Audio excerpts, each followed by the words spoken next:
the Pooh is the most famous of all teddy bears. He belonged to a boy called Christopher Robin, who was the son of the writer A. A. Milne. Milne wrote articles for the magazine Punch, some light verse for children, and a number of plays. In the 1920s, he wrote 2 books of stories about Winnie the Pooh, based on the characters of his son's toy animals. And it's for these stories that he is now chiefly remembered. Pooh has become a classic, loved by people of all ages in many countries. The books have been translated into 20 languages, including Hebrew, Japanese, and even Latin. Many millions of copies have been bought, and the books are as popular today as ever. The stories you're going to hear now all come from the first of the 2 books, Winnie the Pooh.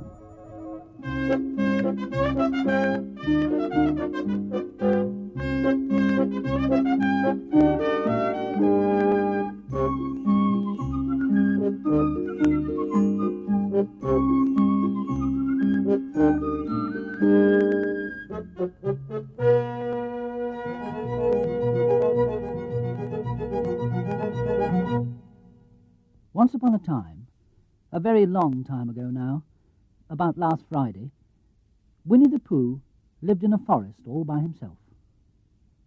One day when he was out walking, he came to an open place in the middle of the forest. And in the middle of this place was a large oak tree, and from the top of the tree there came a loud buzzing noise. Winnie the Pooh sat down at the foot of the tree, put his head between his paws, and began to think. First of all, he said to himself, "That buzzing noise means something. You don't get a buzzing noise like that, just buzzing and buzzing without its meaning something. If there's a buzzing noise, somebody's making a buzzing noise. And the only reason for making a buzzing noise that I know of is because you're a bee." Then he thought another long time and said, "And the only reason for being a bee that I know of is making honey." And then he got up and said, "And the only reason for making honey is so as I can eat it." So he began to climb the tree. He climbed, and he climbed, and he climbed. And as he climbed, he sang a little song to himself. It went like this. "Isn't it funny how a bear likes honey? Buzz, buzz, buzz. I wonder why he does." And then he climbed a little further, and a little further, and then just a little further.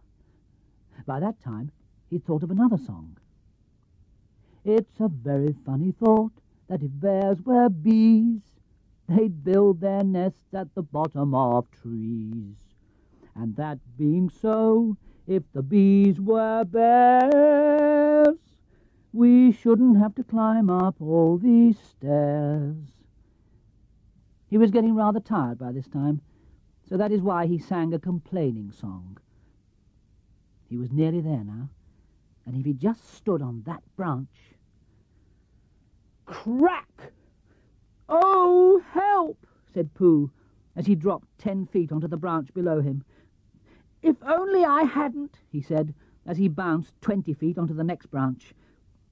"You see, what I meant to do," he explained, as he turned head over heels and crashed onto another branch 30 feet below. "What I meant to do... Of course, it was rather..." he admitted, as he slithered very quickly through the next 6 branches. "It all comes, I suppose," he decided, as he said goodbye to the last branch, spun round 3 times and flew gracefully into a gorse bush. "It all comes of liking honey so much. Oh, help!" He crawled out of the gorse bush, brushed the prickles from his nose, and began to think again. And the first person he thought of was Christopher Robin. So Winnie the Pooh went round to his friend Christopher Robin, who lived behind a green door in another part of the forest. "Good morning, Christopher Robin," he said. "Good morning, Winnie the Pooh. I wonder if you've got such a thing as a balloon about you." "A balloon?" "Yes, I just said to myself, coming along, I wonder if Christopher Robin has such a thing as a balloon about him. I just said it to myself, thinking of balloons and wondering. What do you want a balloon for? Christopher Robin said. Winnie the Pooh looked around to see that nobody was listening, put his paw to his mouth, and said in a deep whisper, Honey. But you don't get honey with balloons. I do, said Pooh. Well, it just happened that Christopher Robin had been to a party the day before at the house of his friend Piglet, and they'd had balloons at the party. Christopher Robin had had a big green balloon, and one of Rabbit's relations had had a big blue one, and had left it behind, being really too young to go to a party at all. And so Christopher Robin had brought the green one and the blue one home with him. Which one would you like? He asked Pooh. Pooh put his head between his paws and thought very carefully. It's like this, he said. When you go after honey with a balloon, the great thing is not to let the bees know you're coming. Now, if you have a green balloon, they might think you were only part of the tree and not notice you. And if you have a blue balloon, they might think you were only part of the sky and not notice you. And the question is, which is most likely? Wouldn't they notice you underneath the balloon? Christopher Robin asked. They might, or they might not, said Winnie the Pooh. You never can tell with bees. He thought for a moment and said, I shall try to look like a small black cloud.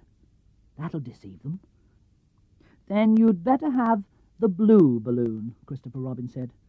And so it was decided.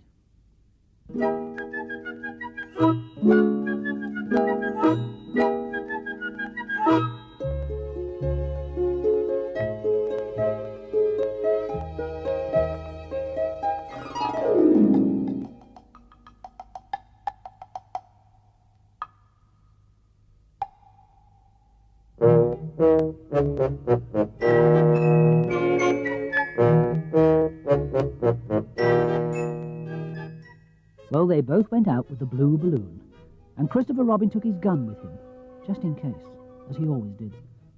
And Winnie the Pooh went to a very muddy place that he knew of, and rolled until he was black all over.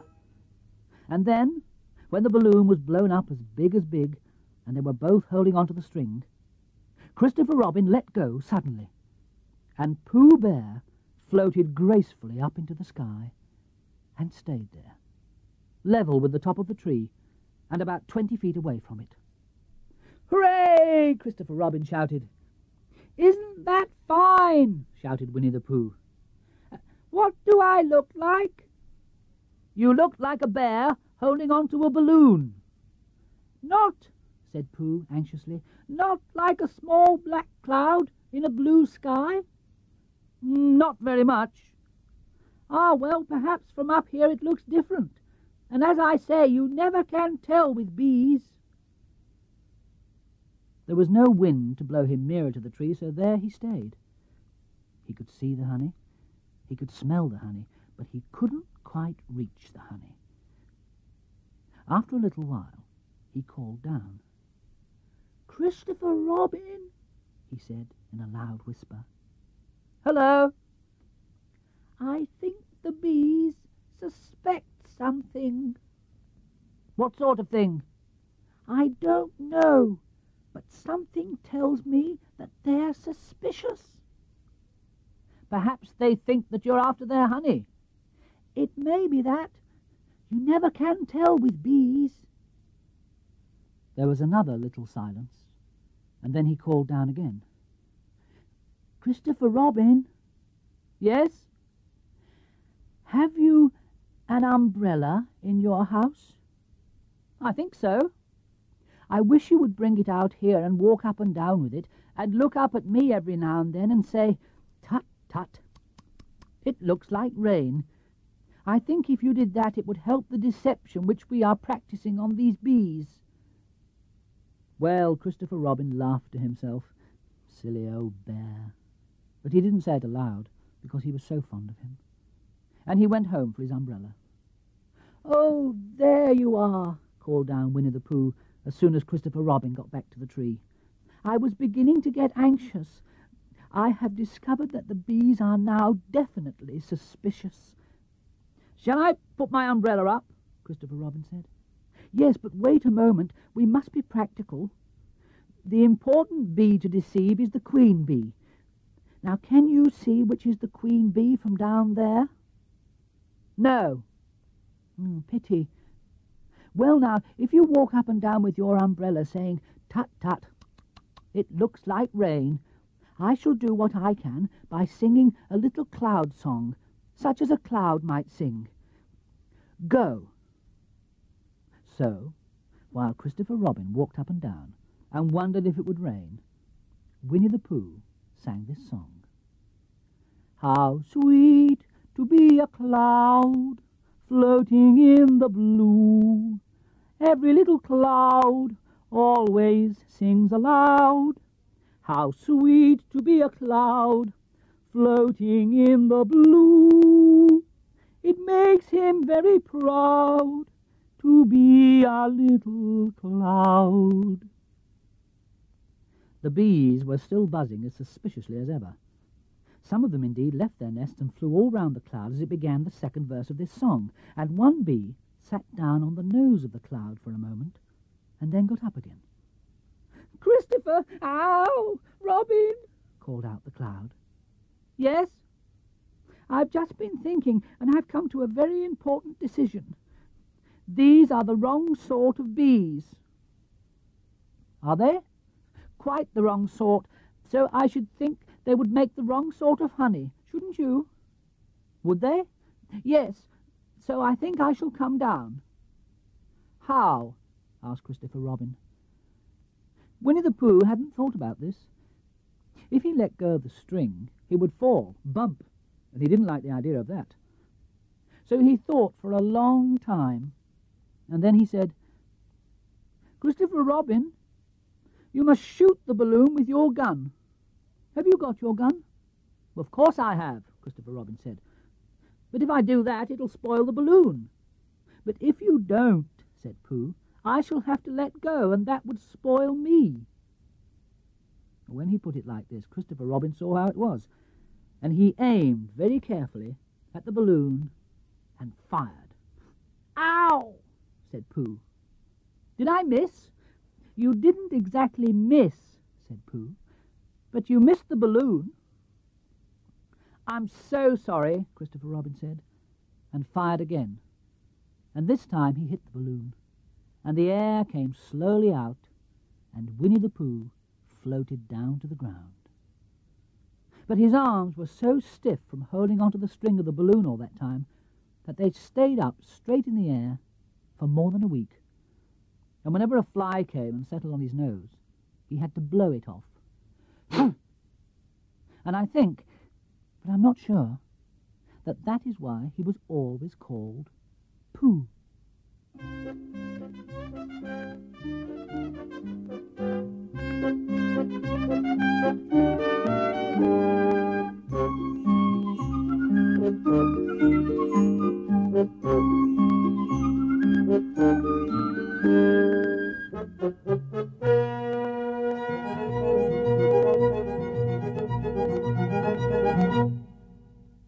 Pooh goes visiting and gets into a tight place. Edward Bear, known to his friends as Winnie the Pooh, or Pooh for short, was walking through the forest one day, humming proudly to himself. He had made up a little hum that very morning as he was doing his stoutness exercises in front of the glass. Tra-la-la, tra-la-la, as he stretched up as high as he could go, and then tra-la-la, tra-la, ooh, help, la, as he tried to reach his toes.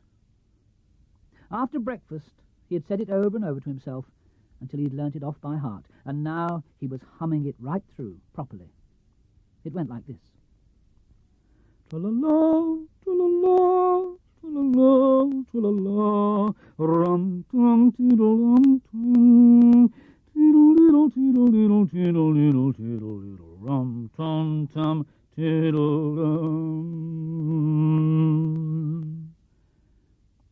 was humming this hum to himself, and walking gaily along, wondering what everybody else was doing, and what it felt like being somebody else, when suddenly he came to a sandy bank, and in the bank was a large hole. "Aha!" said Pooh. "If I know anything about anything, that hole means rabbit," he said. "And rabbit means company," he said. "And company means food, and listening to me humming and such like. Rum-tum-tum-tiddle-um." So he bent down, put his head into the hole and called out, "Is anybody at home?" There was a sudden scuffling noise from inside the hole, and then silence. "What I said was, is anybody at home?" called out Pooh, very loudly. "No," said a voice, and then added, "You needn't shout so loud. I heard you quite well the first time." "Bother," said Pooh. "Isn't there anybody here at all?" "Nobody." Winnie the Pooh took his head out of the hole and thought for a little. And he thought to himself, there must be somebody there, because somebody must have said nobody. So he put his head back in the hole and said, "Hello, Rabbit. Isn't that you?" "No," said Rabbit, in a different sort of voice this time. "But isn't that Rabbit's voice?" "I don't think so," said Rabbit. "It isn't meant to be." "Oh," said Pooh.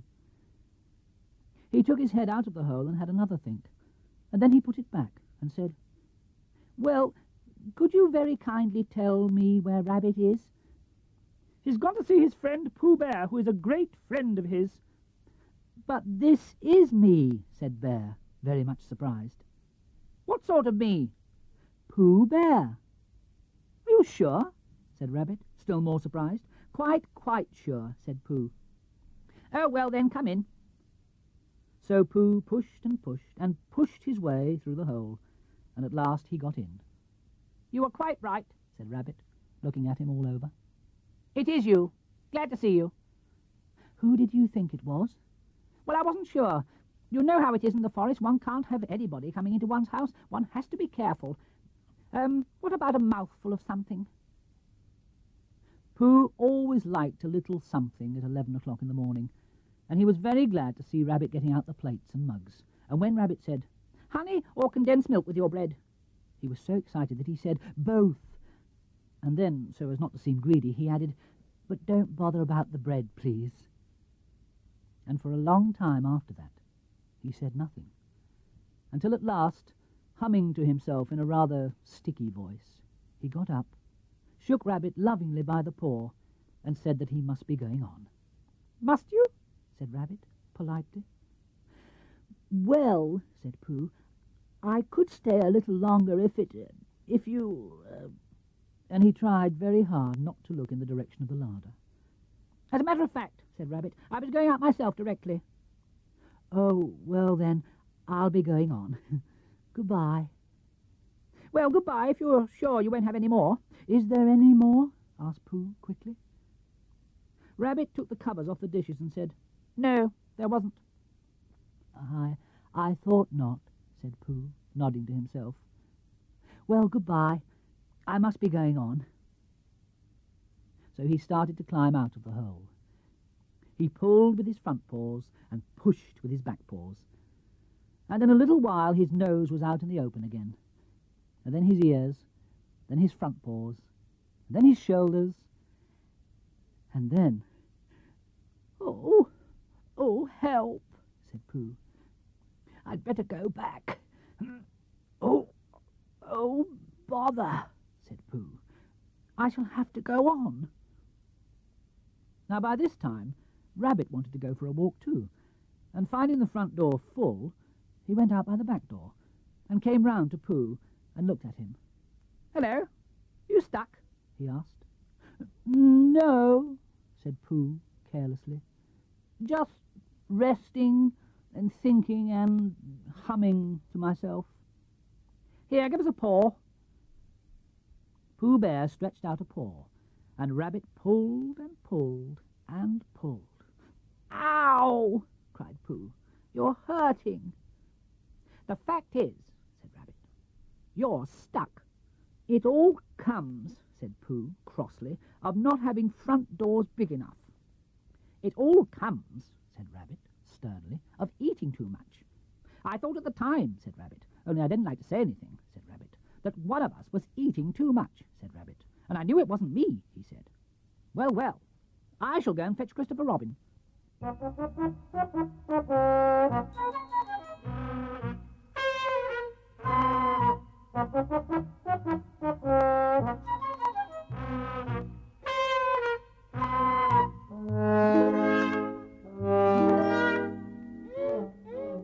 Christopher Robin lived at the other end of the forest, and when he came back with Rabbit and saw the front half of Pooh, he said, "Silly old bear," in such a loving voice that everyone felt quite hopeful again.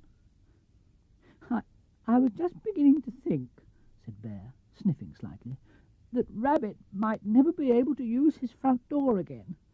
And I should hate that," he said. "So should I," said Rabbit. "Use his front door again?" said Christopher Robin. "Of course he'll use his front door again." "Good," said Rabbit. "If we can't pull you out, Pooh, we might push you back."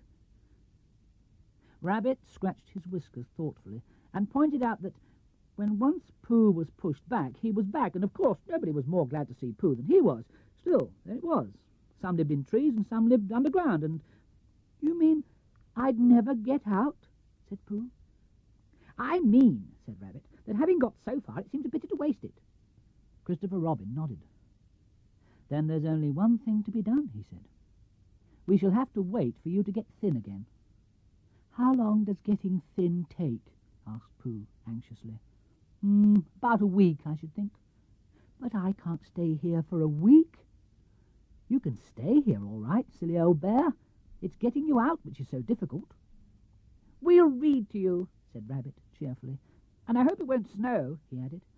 "And I say, old fellow, you're taking up a good deal of room in my house. Do you mind if I use your back legs as a towel horse? Because, I mean, there they are, doing nothing, and it would be very convenient just to hang the towels on them." "A week," said Pooh gloomily. "What about meals?" "Oh, I'm afraid no meals," said Christopher Robin, "because of getting thin quicker. But we will read to you." Bear began to sigh, and then found he couldn't because he was so tightly stuck, and a tear rolled down his eye as he said, "Then would you read a sustaining book, such as would help and comfort a wedged bear in great tightness?" So for a week Christopher Robin read that sort of book at the north end of Pooh, and Rabbit hung his washing on the south end, and in between Bear felt himself getting slenderer and slenderer. And at the end of the week, Christopher Robin said, "Now!" So he took hold of Pooh's front paws, and Rabbit took hold of Christopher Robin, and all Rabbit's friends and relations took hold of Rabbit, and they all pulled together. And for a long time, Pooh only said, "Ow!" and "Oh!" And then all of a sudden, he said, "Pop!" just as if a cork were coming out of a bottle. And Christopher Robin and Rabbit and all Rabbit's friends and relations went head over heels backwards, and on the top of them came Winnie the Pooh, free.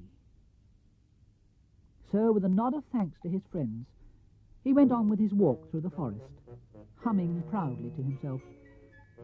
But Christopher Robin looked after him lovingly and said to himself, "Silly old bear."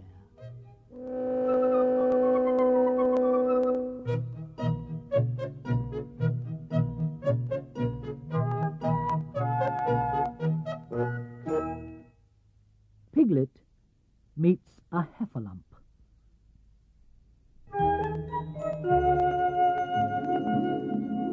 One day, when Christopher Robin and Winnie the Pooh and Piglet were all talking together, Christopher Robin finished the mouthful he was eating and said carelessly, "I saw a heffalump today, Piglet." "What was it doing?" asked Piglet. "Just lumping along," said Christopher Robin. "I don't think it saw me." "I saw one once," said Piglet. "At least I think I did," he said. "Only perhaps it wasn't." "So did I," said Pooh, wondering what a heffalump was like. "You don't often see them," said Christopher Robin, carelessly. "Not now," said Piglet. "Not at this time of the year," said Pooh. Then they all talked about something else until it was time for Pooh and Piglet to go home together. And then, just as they came to the 6 pine trees, Pooh looked round to see that nobody else was listening, and said, in a very solemn voice, "Piglet, I have decided something." "What have you decided, Pooh?" "I have decided to catch a heffalump." Pooh nodded his head several times as he said this, and waited for Piglet to say, "How?" or "Pooh, you couldn't," or something helpful of that sort. But Piglet said nothing. The fact was, Piglet was wishing that he had thought about it first. "I shall do it," said Pooh, after waiting a little longer, "by means of a trap. And it must be a cunning trap, so you will have to help me, Piglet." "Pooh," said Piglet, feeling quite happy again now, "I will." And then he said, "How shall we do it?" And Pooh said, "That's just it. How?" And then they sat down together to think it out. Pooh's first idea was that they should dig a very deep pit, and that a heffalump would come along and fall into the pit, and... "Why?" said Piglet. "Why what?" said Pooh. "Why would he fall in?" Pooh rubbed his nose with his paw and said that the heffalump might be walking along, humming a little song, looking up at the sky, wondering if it would rain, and so he wouldn't see the very deep pit until he was halfway down, when it would be too late. Piglet said that this was a very good trap, but supposing it were raining already? Pooh rubbed his nose again and said that he hadn't thought of that. And then he brightened up and said that if it were raining already, the heffalump would be looking at the sky, wondering if it would clear up, and so he wouldn't see the very deep pit until he was halfway down, when it would be too late. Piglet said that now that this point had been explained, he thought it was a cunning trap. Pooh was very proud when he heard this, and he felt that the heffalump was as good as caught already, but there was just one other thing which had to be thought about, and it was this. Where should they dig the very deep pit? Piglet said that the best place would be somewhere where a heffalump was, just before he fell into it, only about a foot further on. "But then he would see us digging it," said Pooh. "Not if he was looking up at the sky." "He would suspect," said Pooh, "if he happened to look down." He thought for a long time, and then added sadly, "It isn't as easy as I thought. I suppose that's why heffalumps hardly ever get caught." "That must be it," said Piglet. They sighed and got up, and when they had taken a few gorse prickles out of themselves, they sat down again. And all the time Pooh was saying to himself, "If only I could think of something," for he felt sure that a very clever brain could catch a heffalump if only he knew the right way to go about it. "Suppose," he said to Piglet, "you wanted to catch me. How would you do it?" "Well," said Piglet, "I should do it like this. I should make a trap, and I should put a jar of honey in the trap, and you would smell it, and you would go in after it, And I would go in after it," said Pooh excitedly, "only very carefully, so as not to hurt myself, and I would get to the jar of honey, and I should lick all round the edges first of all, pretending that there wasn't any more, you know, and then I should walk away and think about it a little, and then I should come back and start licking in the middle of the jar, and then..." "Yes, well, never mind about that. There you would be, and there I should catch you. Now, the first thing to think of is, what do heffalumps like? I should think acorns, shouldn't you? We'll get a lot of... I say, wake up, Pooh." Pooh who had gone into a happy dream, woke up with a start and said that honey was a much more trappy thing than acorns. Piglet didn't think so, and they were just going to argue about it, when Piglet remembered that if they put the acorns in the trap, he would have to find the acorns, and if they put honey, then Pooh would have to give up some of his own honey. So he said, "All right, honey then." just as Pooh remembered it too, and was going to say, "All right, acorns." "Honey," said Piglet to himself in a thoughtful way, as if it were now settled. "I'll dig the pit while you go and get the honey." "Very well," said Pooh, and he stumped off.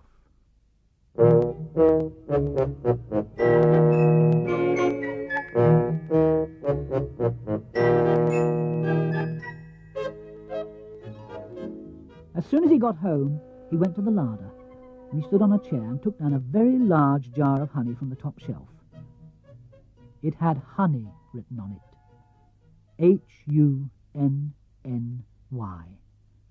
But just to make sure, he took off the paper cover and looked at it, and it looked just like honey. "But you never can tell," said Pooh. "I remember my uncle saying once that he had seen cheese just this colour." So he put his tongue in and took a large lick. "Yes," he said, "it is. No doubt about that. And honey, I should say, right down to the bottom of the jar. Unless, of course," he said, "somebody put cheese in at the bottom, just for a joke. Perhaps I'd better go in a little further, just in case heffalumps don't like cheese, same as me. Ah." And he gave a deep sigh. "I was right. It is honey, right the way down." Having made certain of this, he took the jar back to Piglet, and Piglet looked up from the bottom of his very deep pit and said, "Got it?" And Pooh said, "Yes, but it isn't quite a full jar." And he threw it down to Piglet, and Piglet said, "No, it isn't. Is that all you've got left?" And Pooh said, "Yes," because it was. So Piglet put the jar at the bottom of the pit and climbed out, and they went off home together. "Well, good night, Pooh," said Piglet when they got to Pooh's house. "And we meet at 6 o'clock tomorrow morning by the pine trees and see how many heffalumps we've got in our trap." 6 o'clock, Piglet. And have you got any string?" "No. Why do you want string?" "To lead them home with." "Oh, I think heffalumps come if you whistle." "Some do, and some don't. You never can tell with heffalumps. Well, good night." And off Piglet trotted to his house, while Pooh made his preparations for bed. Some hours later, just as the night was beginning to steal away, Pooh woke up suddenly with a sinking feeling. He had had that sinking feeling before, and he knew what it meant. He was hungry. So he went to the larder, and he stood on a chair and reached up to the top shelf and found nothing. "Bother," said Pooh. "It all comes of trying to be kind to heffalumps." And he got back into bed. But he couldn't sleep. The more he tried to sleep, the more he couldn't. He tried counting sheep, which is sometimes a good way of getting to sleep, and as that was no good, he tried counting heffalumps, and that was worse, because every heffalump that he counted was making straight for a pot of Pooh's honey and eating it all. Pooh could bear it no longer. He jumped out of bed, he ran out of the house, and he ran straight to the 6 pine trees. The sun was still in bed, but there was a lightness in the sky over the 100-acre wood which seemed to show that it was waking up and would soon be kicking off the clothes. In the half-light the pine trees looked cold and lonely, and the very deep pit seemed deeper than it was, and Pooh's jar of honey at the bottom was something mysterious, a shape and no more. But as he got nearer to it, his nose told him that it was indeed honey, and his tongue came out and began to polish up his mouth, ready for it. "Bother," said Pooh, as he got his nose inside the jar. "A heffalump has been eating it." And then he thought a little and said, Oh no, I did. I forgot." Indeed, he had eaten most of it. But there was a little left at the very bottom of the jar, and he pushed his head right in and began to lick.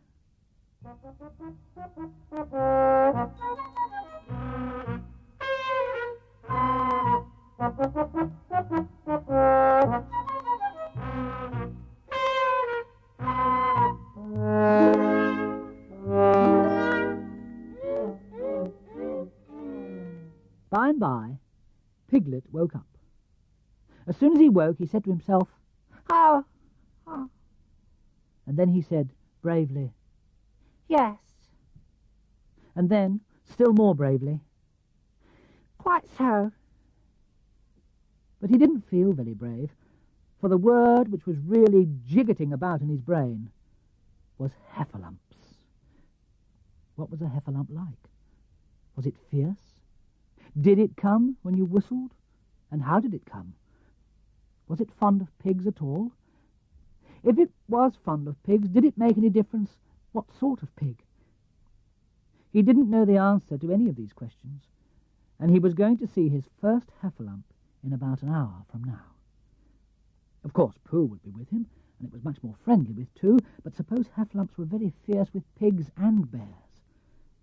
Wouldn't it be better to pretend that he had a headache and couldn't go up to the 6 pine trees this morning? But then, suppose that it was a very fine day and there was no heffalump in the trap. Here he would be, in bed all the morning, simply wasting his time for nothing. What should he do? And then he had a clever idea. He would go up very quietly to the 6 pine trees now, peep very cautiously into the trap and see if there was a heffalump there, and if there was, he would go back to bed, and if there wasn't, he wouldn't. So off he went. At first he thought that there wouldn't be a heffalump in the trap, and then he thought that there would. And as he got nearer, he was sure that there would, because he could hear it, heffalumping about like anything. Oh dear, oh dear, oh dear, said Piglet to himself, and he wanted to run away, but somehow, having got so near, he felt that he must just see what a heffalump was like. So he crept to the side of the trap and looked in. And all the time, Winnie the Pooh had been trying to get the honey jar off his head. The more he shook it, the more tightly it stuck. "Bother," he said, inside the jar, and "Oh, help," and mostly "Oh." And he tried bumping it against things, but as he couldn't see what he was bumping it against, it didn't help him. And he tried to climb out of the trap, but as he could see nothing but jar, and not much of that, he couldn't find his way. So at last he lifted up his head, jar and all, and made a loud roaring noise of sadness and despair.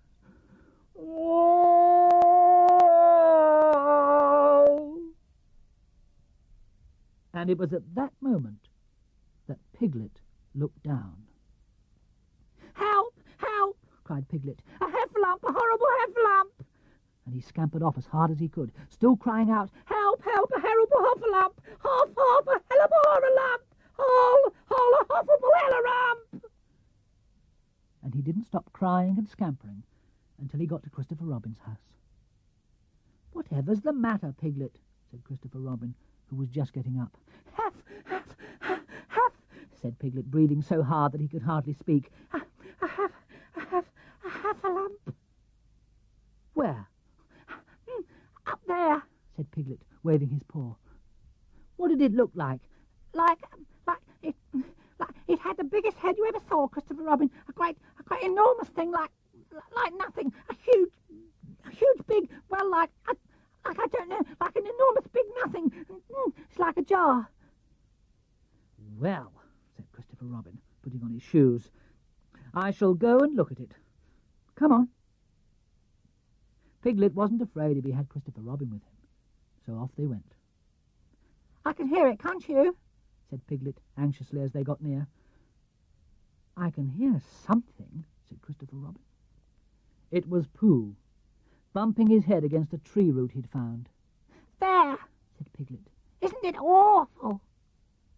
and he held on tight to Christopher Robin's hand. And suddenly Christopher Robin began to laugh. And he laughed, and he laughed, and he laughed. And while he was still laughing, crash went the Hefflump's head against the tree root.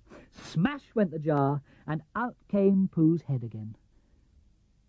Then Piglet saw what a foolish Piglet he'd been, and he was so ashamed of himself that he ran straight off home and went to bed with a headache. But Christopher Robin and Pooh went home for breakfast together.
In the next story from Winnie the Pooh, we meet Eeyore, who has a birthday and gets 2 presents.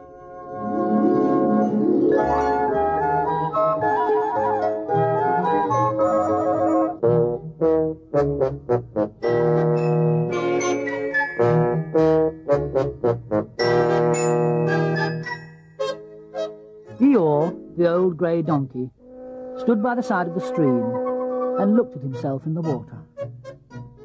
Pathetic, He said. that's what it is. Pathetic. He turned and walked slowly down the stream for 20 yards, splashed across it, and walked slowly back on the other side. Then he looked at himself in the water again. As I thought, He said. no better from this side. But nobody minds. Nobody cares. Pathetic, that's what it is. There was a crackling noise in the bracken behind him, and out came Pooh. "Good morning, Eeyore," said Pooh. Good morning, Pooh Bear, Said Eeyore gloomily. if it is a good morning, He said. which I doubt. Said he. "Why, what's the matter?" Nothing, Pooh Bear, nothing. We can't all, and some of us don't. That's all there is to it. "Can't all what?" said Pooh, rubbing his nose.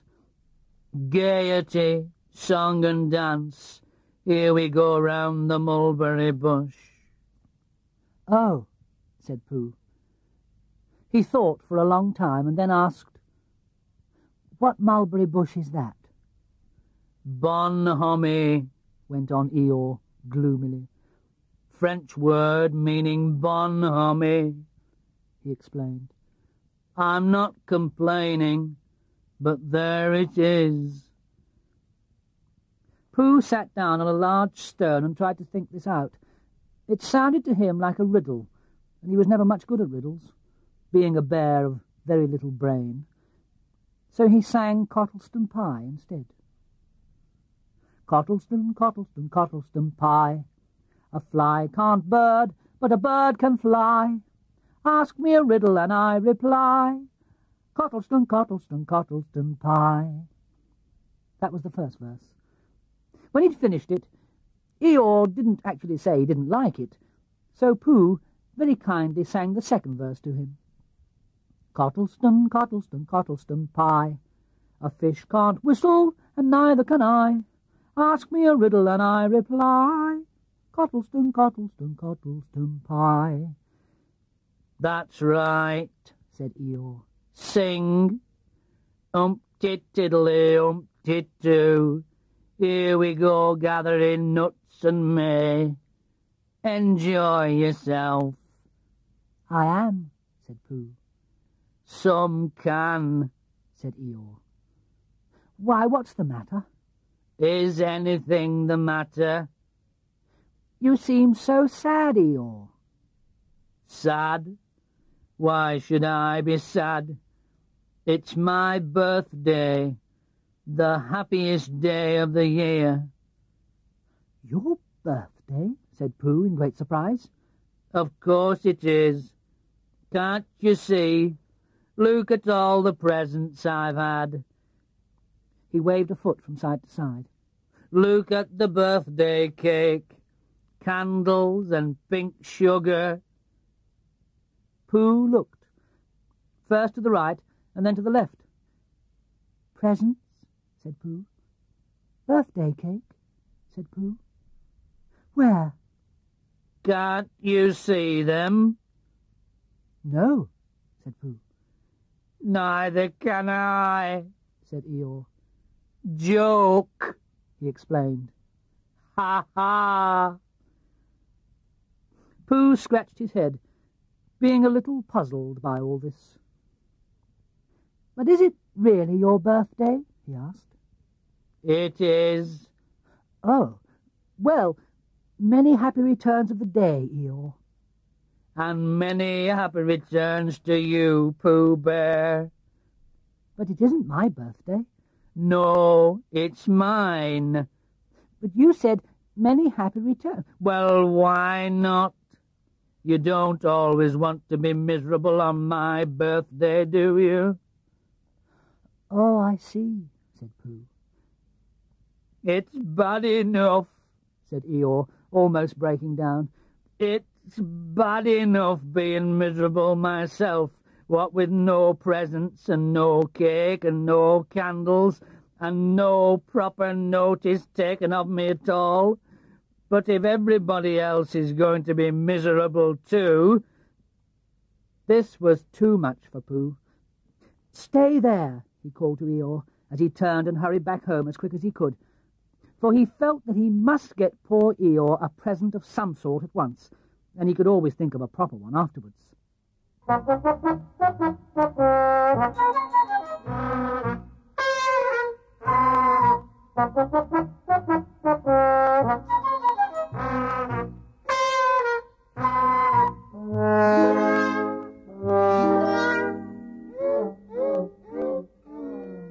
Outside his house, he found Piglet, jumping up and down, trying to reach the knocker. "Hello, Piglet," he said. Hello, Pooh. Said Piglet. "What are you trying to do?" I was trying to reach the knocker, said Piglet. I just came round. "Let me do it for you," said Pooh kindly. So he reached up and knocked at the door. "I've just seen Eeyore," he began, "and poor Eeyore is in a very sad condition because it's his birthday, and nobody has taken any notice of it, and he's very gloomy. You know what Eeyore is. And there he was, and what a long time whoever lives here is answering this door." And he knocked again. But, Pooh, said Piglet. it's your own house. "Oh," said Pooh. "So it is," he said. "Well, let's go in." So in they went. The first thing Pooh did was to go to the cupboard to see if he had quite a small jar of honey left, and he had, so he took it down. "I'm giving this to Eeyore," he explained, "as a present. What are you going to give?" Couldn't I give it too? Said Piglet. From both of us? "No," said Pooh. "That would not be a good plan." All right, then, I'll give him a balloon. I've got one left from my party. I'll go and get it now, shall I? That, Piglet, is a very good idea. It's just what Eeyore wants to cheer him up. Nobody can be uncheered with a balloon. So off Piglet trotted, and in the other direction went Pooh, with his jar of honey. It was a warm day, and he had a long way to go. He hadn't gone more than halfway when a sort of funny feeling began to creep all over him. So he sat down and took the top off his jar of honey. Lucky I brought this with me, he thought. Many a bear going out on a warm day like this would never have thought of bringing a little something with him. And he began to eat. Now let me see, he thought, as he took his last lick of the inside of the jar. Where was I going? Ah, yes, Eeyore. He got up slowly, and then, suddenly, he remembered. He had eaten Eeyore's birthday present. Bother, said Pooh. What shall I do? I must give him something. For a little while he couldn't think of anything. Then he thought, well, it's a very nice pot, even if there's no honey in it. And if I washed it clean and got somebody to write a happy birthday on it, Eeyore could keep things in it which might be useful. So as he was just passing the 100-acre wood, he went inside to call on Owl, who lived there. Good morning, Owl, he said. Good morning, Pooh, said Owl. Many happy returns of Eeyore's birthday, said Pooh. Oh, is that what it is? What are you giving him, Owl? What are you giving him, Pooh? I'm giving him a useful pot to keep things in, and I wanted to ask you— Oh, is this it? Said Owl, taking it out of Pooh's paw. Yes, and I wanted to ask you— Somebody has been keeping honey in it, said Owl. You can keep anything in it, said Pooh earnestly. It's very useful like that, and I wanted to ask you— You ought to write a happy birthday on it. That was what I wanted to ask you, said Pooh, because my spelling is wobbly. It's good spelling, but it wobbles, and the letters get in the wrong places. Would you write a happy birthday on it for me? It's a nice pot, said Owl, looking at it all round. Couldn't I give it two, from both of us? No, said Pooh. That would not be a good plan. Now, I'll just wash it first, and then you can write on it. Well, he washed the pot out and dried it, while Owl licked the end of his pencil and wondered how to spell birthday. Can you read, Pooh? He asked, a little anxiously. There's a notice about knocking and ringing outside my door, which Christopher Robin wrote. Could you read it? Christopher Robin told me what it said, and then I could. Well, I'll tell you what this says, and then you'll be able to. So Owl wrote, hippy, pappy,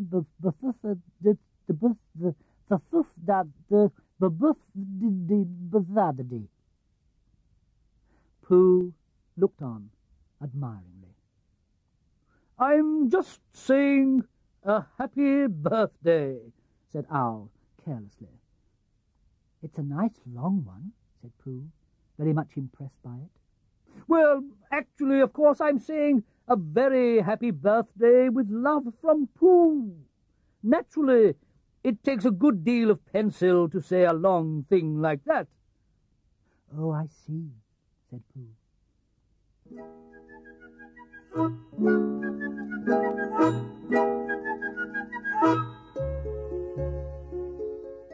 While all this was happening, Piglet had gone back to his own house to get Eeyore's balloon. He held it very tightly against himself so that it shouldn't blow away, and he ran as fast as he could so as to get to Eeyore before Pooh did. For he thought that he would like to be the first one to give a present, just as if he'd thought of it, without being told by anybody. And running along and thinking how pleased Eeyore would be, he didn't look where he was going. And suddenly he put his foot in a rabbit hole and fell down flat on his face. Bang! Piglet lay there, wondering what had happened. At first he thought that the whole world had blown up, and then he thought that perhaps only the forest part of it had, and then he thought that perhaps only he had, and he was now alone in the moon or somewhere, and would never see Christopher Robin or Pooh or Eeyore again. And then he thought, well, even if I'm in the moon, I needn't be face downwards all the time. So he got cautiously up and looked about him. He was still in the forest. Well, that's funny, he thought. I wonder what that bang was. I couldn't have made such a noise just falling down. And where's my balloon? And what's that small piece of damp rag doing?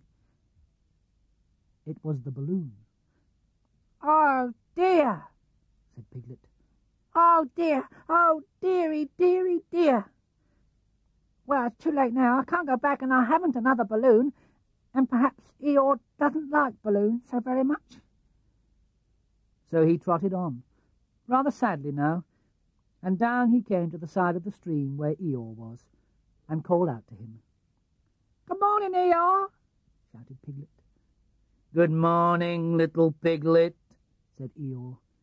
If it is a good morning, he said. Which I doubt, said he.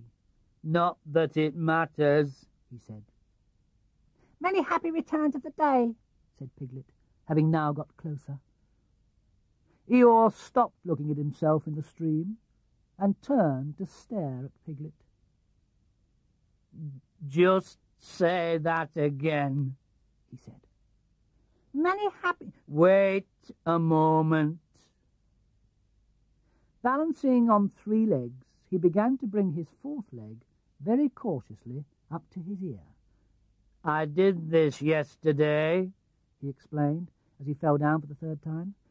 It's quite easy. It's so as I can hear you better. There. That's done it. Now then, what were you saying? He pushed his ear forward with his hoof. Many happy returns of the day, said Piglet again. Meaning me? Of course, Eeyore. My birthday? Yes. Me having a real birthday? Yes, Eeyore, and I brought you a present. Me going on having a real birthday? Yes, Eeyore, and I brought you a balloon. Balloon? said Eeyore. You did say balloon. One of those big coloured things you blow up. Gaiety, song and dance. Here we are and there we are. Yes, but I'm afraid I'm very sorry, Eeyore, but when I was running along to bring it to you, I fell down. Dear, dear, how unlucky. You ran too fast, I expect. You didn't hurt yourself, little Piglet. No, but... no. Oh, Eeyore, I burst the balloon. There was a very long silence. My balloon, said Eeyore at last. Piglet nodded. My birthday balloon. Yes, Eeyore, said Piglet, sniffing a little. Here it is, with many happy returns of the day. And he gave Eeyore the small piece of damp rag. Is this it? said Eeyore, a little surprised. Piglet nodded. My present. Piglet nodded again. The balloon. Yes. Thank you, Piglet, said Eeyore. You don't mind my asking, he went on, but what colour was this balloon when it... when it was a balloon. Red. I just wondered. Red, he murmured to himself. My favourite colour. How big was it? About as big as me. I just wondered. About as big as Piglet, he said to himself, sadly. My favourite size. Well, well. Piglet felt very miserable and didn't know what to say. He was still opening his mouth to begin something, and then deciding it wasn't any good saying that, when he heard a shout from the other side of the river. And there was Pooh. "Many happy returns of the day," called out Pooh, forgetting that he'd said it already. "Thank you, Pooh. I'm having them," said Eeyore gloomily. "I've brought you a little present," said Pooh excitedly. "I've had it," said Eeyore. Pooh had now splashed across the stream to Eeyore, and Piglet was sitting a little way off, his head in his paws, snuffling to himself. "It's a useful pot," said Pooh. "Here it is, and it's got 'A very happy birthday with love from Pooh' written on it. That's what all that writing is, and it's for putting things in. There." When Eeyore saw the pot, he became quite excited. "Why," he said, "I believe my balloon will just go into that pot." "Oh, no, Eeyore," said Pooh. "Balloons are much too big to go into pots. What you do with a balloon is, you hold the balloon—" "Not mine," said Eeyore proudly. "Look, Piglet." And as Piglet looked sorrowfully round, Eeyore picked the balloon up with his teeth and placed it carefully in the pot, picked it out and put it on the ground, and then picked it up again and put it carefully back. "So it does," said Pooh. "It goes in." "So it does," said Piglet. "And it comes out." "Doesn't it?" said Eeyore. "It goes in and out like anything." "I'm very glad," said Pooh happily, "that I thought of giving you a useful pot to put things in." "And I'm very glad," said Piglet happily, "that I thought of giving you something to put in a useful pot." But Eeyore wasn't listening. He was taking the balloon out and putting it back again, as happy as could be.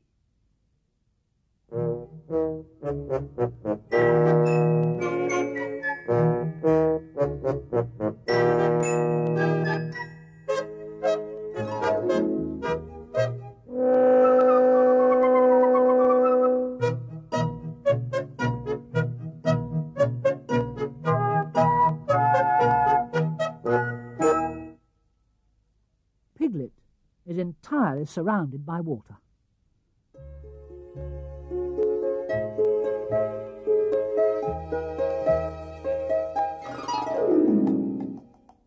It rained, and it rained, and it rained. Piglet told himself that never, in all his life, and he was goodness knows how old, 3 was it, or 4, never had he seen so much rain. Days and days and days. "If only," he thought as he looked out of the window, "if only I'd been in Pooh's house, or Christopher Robin's house, or Rabbit's house when it began to rain, then I should have had company all this time, instead of being here all alone with nothing to do except wonder when it will stop. It's a little anxious," he said to himself, "to be a very small animal, entirely surrounded by water. Christopher Robin and Pooh could escape by climbing trees, and Kanga could escape by jumping, and Rabbit could escape by burrowing, and Owl could escape by flying, and Eeyore could escape by making a loud noise until rescued. And here I am, surrounded by water, and I can't do anything."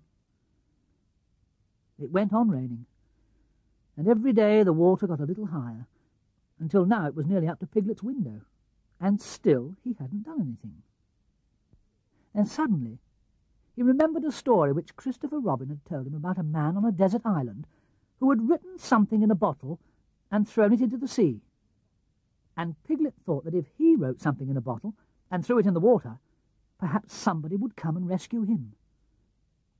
He left the window and began to search his house, all of it that wasn't under water, and at last he found a pencil and a small piece of dry paper and a bottle with a cork to it. And he wrote on one side of the paper, "Help! Piglet! Me!" And on the other side, "It's me, Piglet!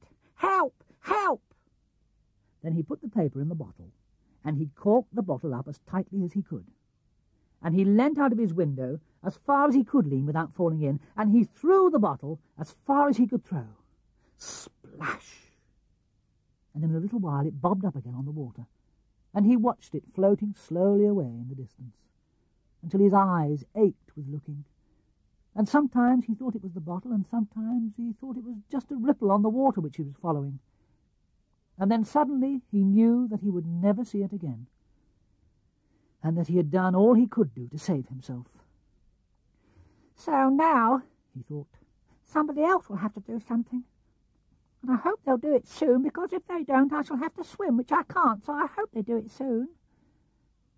And then he gave a very long sigh and said, "I wish Pooh were here. It's so much more friendly with two."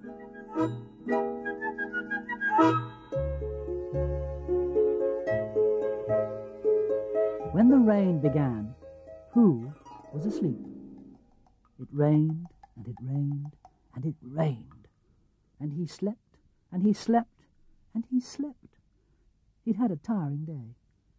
Then, suddenly, he was dreaming. He was at the East Pole, and it was a very cold pole, with the coldest sort of snow and ice all over it. He had found a beehive to sleep in, but there wasn't room for his legs, so he'd left them outside. And wild woozles, such as inhabit the East Pole, came and nibbled all the fur off his legs to make nests for their young. And the more they nibbled, the colder his legs got, until suddenly he woke up with an ow!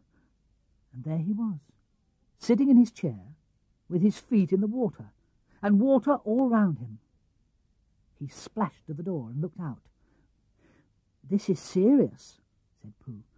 "I must have an escape." So he took his largest pot of honey and escaped with it to a broad branch of his tree, well above the water. And then he climbed down again and escaped with another pot. And when the whole escape was finished, there was Pooh, sitting on his branch, dangling his legs, and there beside him were 10 pots of honey. 2 days later, there was Pooh, sitting on his branch, dangling his legs, and there beside him was 1 pot of honey. 4 days later, there was Pooh, and it was on the morning of the 4th day that Piglet's bottle came floating past him, and with one loud cry of "Honey!" Pooh plunged into the water, seized the bottle, and struggled back to his tree again. "Bother," said Pooh as he opened it. "All that wet for nothing. What's that bit of paper doing?" He took it out and looked at it. "It's a message," he said to himself. "That's what it is. And that letter is a P. And so is that. And so is that. And P means Pooh. So it's a very important message to me. And I can't read it. I must find Christopher Robin or Owl or Piglet or one of those clever readers who can read things, and they'll tell me what this message means. Only I can't swim. Bother." Then he had an idea. And I think that for a bear of very little brain it was a good idea. He said to himself, "If a bottle can float, then a jar can float. And if a jar floats, I can sit on the top of it, if it's a very big jar." So he took his biggest jar and corked it up.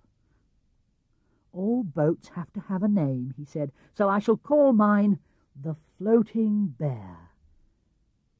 And with these words he dropped his boat into the water and jumped in after it. For a little while, Pooh and the floating bear were uncertain as to which of them was meant to be on the top, but after trying one or two different positions, they settled down with the floating bear underneath and Pooh triumphantly astride it, paddling vigorously with his feet.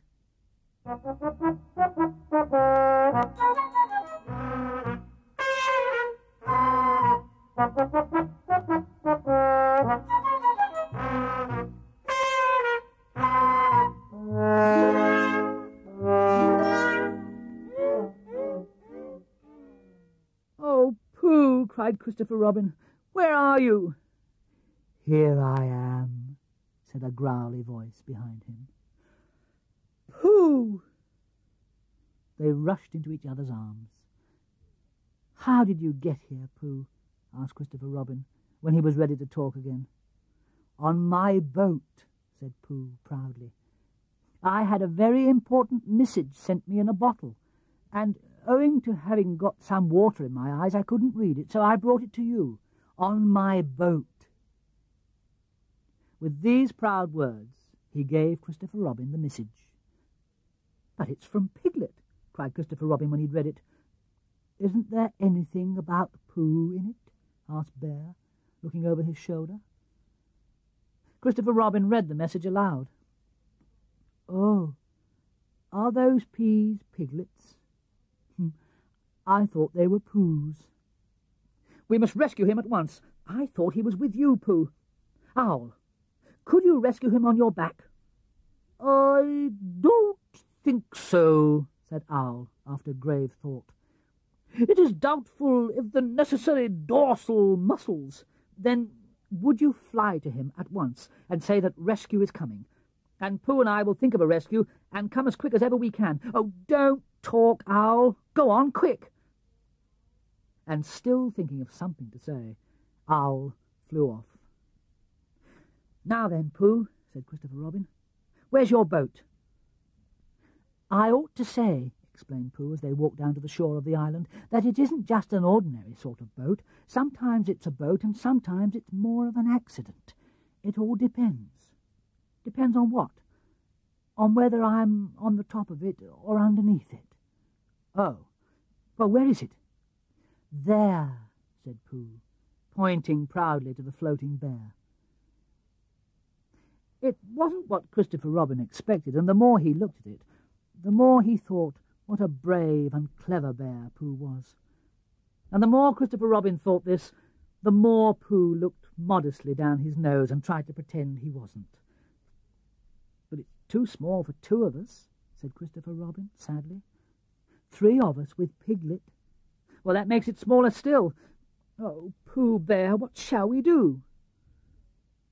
And then this bear, Pooh Bear, Winnie the Pooh, F.O.P., friend of Piglet's, R.C., Rabbit's companion, in fact, Pooh himself, said something so clever that Christopher Robin could only look at him with mouth open and eyes staring, wondering if this was really the bear of very little brain whom he'd known and loved so long. "We might go in your umbrella," said Pooh. Suddenly, Christopher Robin saw that they might. He opened his umbrella and put it point downwards in the water. It floated, but wobbled. Pooh got in. He was just beginning to say that it was all right now when he found that it wasn't. So after a short drink, which he didn't really want, he waded back to Christopher Robin. Then they both got in together, and it wobbled no longer. "I shall call this boat the Brain of Pooh," said Christopher Robin. And the Brain of Pooh set sail forthwith in a southwesterly direction, revolving gracefully. You can imagine Piglet's joy when at last he saw the good ship Brain of Pooh, Captain C. Robin, First Mate P. Bear, coming over the sea to rescue him.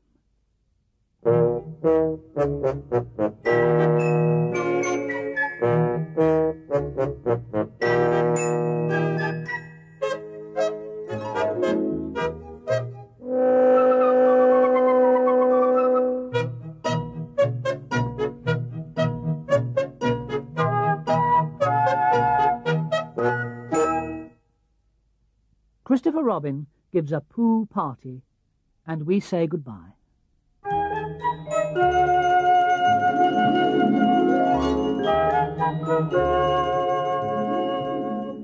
Owl, said Christopher Robin, I'm going to give a party. You are you? Said Owl. And it's to be a special sort of party, because it's because of what Pooh did when he did what he did to save Piglet from the flood. Oh, that's what it's for, is it? Said Owl. Yes. So will you tell Pooh as quickly as you can, and all the others, because it will be tomorrow. Oh, it will it? Said Owl, still being as helpful as possible. So will you go and tell them, Owl? Owl tried to think of something very wise to say, but couldn't, so he flew off to tell the others. And the first person he told was Pooh. Pooh, he said, Christopher Robin is giving a party. Oh, said Pooh. And then, seeing that Owl expected him to say something else, he said, Will there be those little cake things with pink sugar icing? Owl felt that it was rather beneath him to talk about little cake things with pink sugar icing, so he told Pooh exactly what Christopher Robin had said, and flew off to Eeyore. A party for me, thought Pooh to himself. How grand! And he began to wonder if all the other animals would know that it was a special Pooh party, and if Christopher Robin had told them about the floating bear, and the brain of Pooh, and all the wonderful ships he'd invented and sailed on, and he began to think how awful it would be if everybody had forgotten about it, and nobody quite knew what the party was for. And the more he thought like this, the more the party got muddled in his mind, like a dream when nothing goes right. And the dream began to sing itself over in his head, until it became a sort of song. It was an anxious Pooh song. 3 cheers for Pooh. For who? For Pooh. Why, what did he do? I thought you knew. He saved his friend from a wetting. 3 cheers for Bear. For where? For Bear. He couldn't swim, but he rescued him. He rescued who? Oh, listen, do. I am talking of Pooh. And I don't know if he could swim or not, but he managed to float on a sort of boat. On a sort of what? Well, a sort of pot. So now let's give him 3 hearty cheers. So now let's give him 3 hearty witches, and hope he'll be with us for years and years, and grow in health and wisdom and riches. 3 cheers for Pooh. For who? For Pooh. 3 cheers for Bear. For where? For Bear. 3 cheers for the wonderful Winnie the Pooh. Just tell me, somebody, what did he do? While this was going on inside him, Owl was talking to Eeyore. Eeyore, said Owl, Christopher Robin is giving a party. Very interesting, said Eeyore. I suppose they'll be sending me down the odd bits which get trodden on. Kind and thoughtful, not at all. Don't mention it. There's an invitation for you. Ah, said Eeyore. A mistake, no doubt. But still I shall come. Only don't blame me if it rains. But it didn't rain. Christopher Robin had made a long table out of some long pieces of wood, and they all sat round it. Christopher Robin sat at one end, and Pooh sat at the other. And between them on one side were Owl and Eeyore and Piglet, and between them on the other side were Rabbit and Roo and Kanga. And all Rabbit's friends and relations spread themselves about on the grass and waited hopefully in case anybody spoke to them or dropped anything or asked them the time. When they had all nearly eaten enough, Christopher Robin banged on the table with his spoon, and everybody stopped talking and was very silent, except Roo, who was just finishing a loud attack of hiccups and trying to look as if it was one of Rabbit's relations. "This party," said Christopher Robin, "is a party because of what someone did, and we all know who it was, and it's his party, because of what he did. And I've got a present for him, And here it is." Then he felt about a little and whispered, "Where is it?"